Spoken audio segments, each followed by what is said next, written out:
بسم اللہ الرحمن الرحیم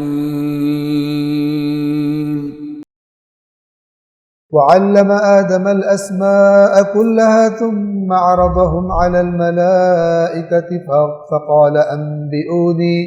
فقال أنبئوني بأسماء هؤلاء إن كنتم صادقين قالوا سبحانك لا علم لنا إلا ما علمتنا إنك أنت العليم الحكيم وعلم آدم الاسماء كلها۔ اب فرشتوں کو تھوڑا سا یہ بتانے کے لیے ان پر بات تھوڑی کلیئر ہو جائے، نہ کہ سب کچھ انہیں پتہ چل جائے، لیکن ان کو احساس ہو جائے کہ اللہ صحیح فرما رہا ہے، فیل ہو جائے۔ ویسے تو فرشتے ظاہر بات ہے اللہ کے ہر فرمان کو صحیح سمجھتے، لیکن ایک ظاہری چیز بھی سامنے آ جائے۔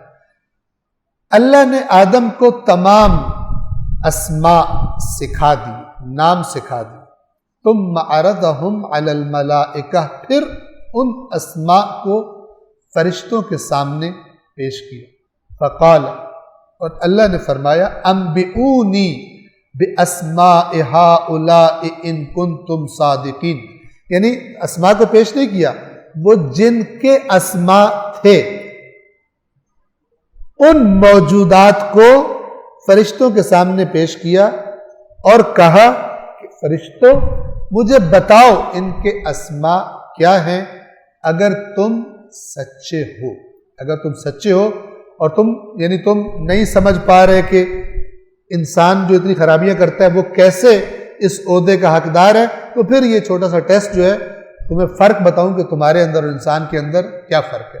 اور آدم انسان کی علامت تھے، پہلے انسان خلق ہوئے۔ قالوا، فرشتوں نے کہا، سبحانک، یہ بہترین لفظ ہے اللہ کے بارے میں۔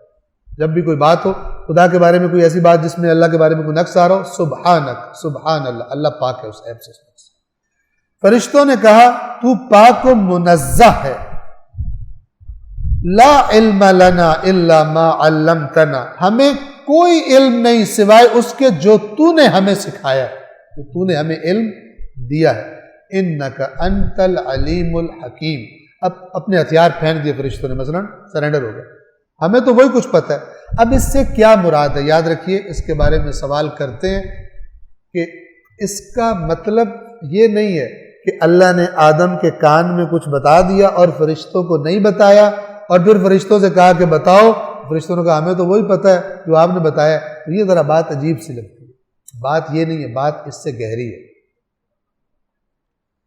ایک ٹیچر ایگزام لے رہی ہو، ایگزام بچے بیٹھے ہوں، ایک بچے کو سوالوں کے جواب کان میں بتا رہی ہو، دوسرے بچے کو نہ بتا رہی ہو، دوسرا بچہ فیل ہو جائے اور وہ کہے کہ میں نے نہیں کہا تھا کہ یہ تم سے بہتر ہے، خود ہی اس کو بتایا، ٹھیک ہے؟ یہ اس اصل بات نہیں ہے، اصل بات کچھ اور ہے، اور وہ بات کیا ہے؟ ہر مخلوق کو جب خداوند عالم خلق کرتا ہے، میں تھوڑی مثال دیتا ہوں۔ آج کا ایک سائنسدان جب کسی چیز کو کسی انوینشن کے پیچھے، ایجاد کے پیچھے جاتا ہے، پہلے دماغ میں اس کے کیا ہوتا ہے کہ فلان مقصد کے لیے مجھے کوئی چیز چاہیے، کوئی مقصد اس کے ذہن میں ہوتا ہے، اور جب وہ چیز بناتا ہے تو جو مقصد اس کے ذہن میں تھا، اس مقصد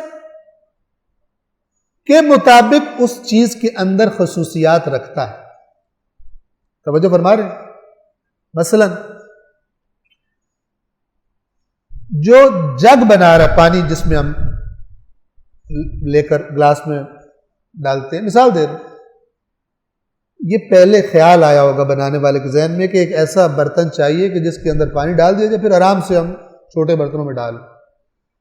پہلے مقصد اور ضرورت ذہن میں آتی ہے مثال کے طور پہ، پھر اس کے مطابق انسان جو چیز بناتا ہے اس میں وہ خصوصیات رکھتا ہے جو اس کے مقصد کو حاصل کرتا ہے، ٹھیک ہے؟ لہذا پلیٹ بناتے وقت اور چیز ذہن میں ہوتی ہے، جگ بناتے وقت اور چیز ذہن میں ہوتی ہے، کرسی کے وقت اور چیز ہوتی ہے، میز کے وقت اور چیز ہوتی ہے، ٹھیک ہے؟ اسی طرح مختلف مخلوقات ہیں جنہیں اللہ نے خلق کیا، ان میں سے فرشتہ ایک مخلوق ہے، انسان ایک اور مخلوق۔ فرشتے کے اندر اللہ نے بہت ساری چیزیں رکھی ہیں لیکن انسان کے اندر وہ چیزیں بھی رکھ دی ہیں جو فرشتوں کے اندر بھی، یعنی ان کی بناوٹ ہی ویسی نہیں ہے۔ اس کو بھی سمجھانے کی مثال دیتا ہوں۔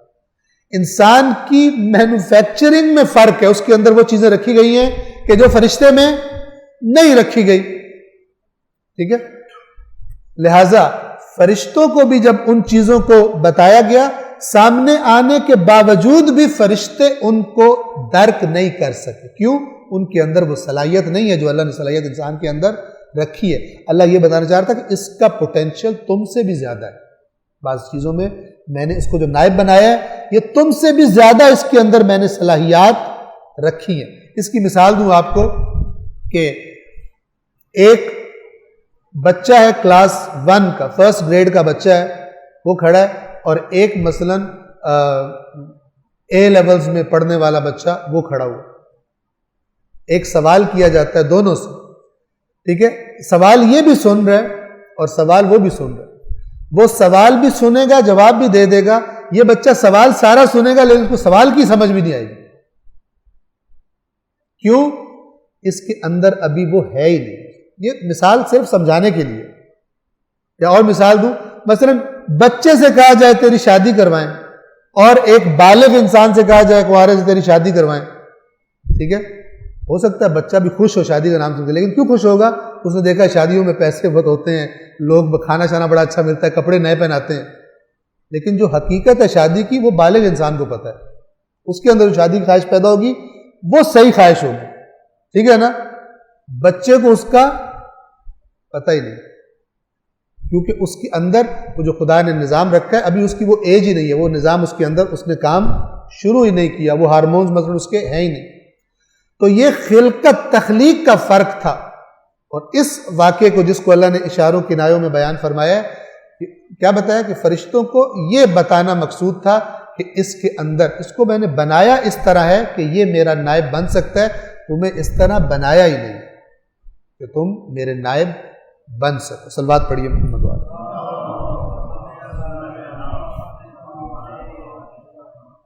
یہ جو آیات کے لفظ ہیں میں وہ بھی اشارہ کر دوں کہ یہ جو ہے نا بے اسمائہم، یہ ہم کا جو لفظ ہے یہ پروناؤن ہے، ضمیر جسے کہتے ہیں۔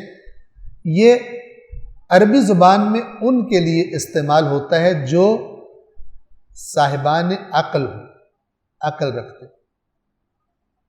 اس چیز کو اگر ملحوظ رکھا جائے تو یہ چیزیں جن کے یہ موجودات جن کے نام بتائے گئے تھے وہ کوئی بے عقل موجودات نہیں تھے۔ کچھ موجودات گویا کہ اللہ تبارک و تعالیٰ نے ایسے خلق کیے تھے، جیسے مثلا فرض کریں شیعہ کتب میں بھی یہ روایات ہیں، اہل سنت کتب میں بھی روایات ہیں کہ مثلا اللہ کے نبی نے فرمایا کہ میں اس وقت بھی نبی تھا جب آدم ابھی پانی اور مٹی کے درمیان تھا، یعنی ابھی آدم کے بھی وہ پتلا بھی نہیں بنا تھا مٹی کا، میں اس وقت بھی مثلا تھا نبی، مثال کے طور پر۔ تو ان آیات سے یہ مراد بھی ہرگز بعید نہیں ہے کہ خداوند عالم نے کچھ موجودات کو، کچھ ہستیوں کو پہلے سے خلق کیا ہوا تھا، اور کیونکہ وہ بھی کون تھے، ان کو بھی بشر ہونا تھا۔ قل انما انا بشر مثلکم، اے رسول کہہ دیجئے میں تمہاری طرح کا بشر ہوں۔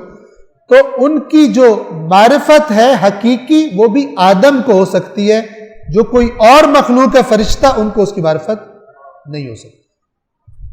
علماء تفسیر نے یہ بھی بیان کیا ہے کہ حقیقت معرفت رسول اللہ بھی اگر کسی کو ہو سکتی ہے تو وہ بھی بشر ہی ہونا چاہیے، کیونکہ وہ بشر ہے، اور فرشتے بشر نہیں ہیں۔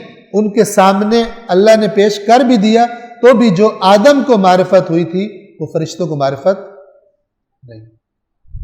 اب سنیے، قالوا سبحانک لا علم لنا الا ما علمتنا، فرشتوں نے کہا تو پاک و منزہ ہے، جو کچھ تو نے ہمیں بتا دیا ہم اس کے سوا کچھ نہیں جانتے، یقیناً تو ہی بہتر جاننے والا ہے۔ صدق اللہ العلی العظیم۔